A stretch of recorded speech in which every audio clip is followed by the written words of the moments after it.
بسم اللہ الرحمن الرحیم۔ السلام علیکم ورحمۃ اللہ وبرکاتہ۔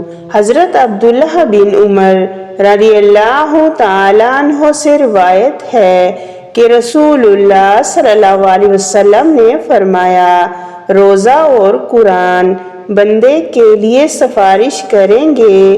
روزہ عرض کرے گا، رب جی، میں نے دن کے وقت کھانے پینے اور خواہشات سے اسے روک رکھا، اس کے متعلق میری سفارش قبول فرما۔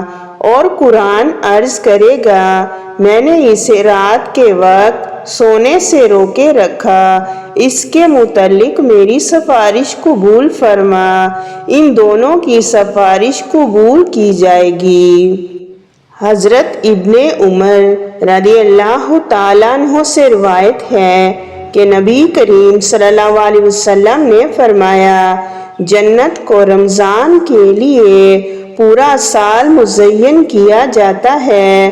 فرمایا، جب رمضان کا پہلا دن ہوتا ہے تو عرش کے نیچے جنت کے پتوں سے ہوا چلتی ہوئی حورین تک پہنچتی ہے تو وہ کہتی ہیں، رب جی، اپنے بندوں میں سے ہمارے شوہر بنا دے، ہم ان سے اپنی آنکھیں ٹھنڈی کریں اور وہ ہم سے اپنی آنکھیں ٹھنڈی کریں۔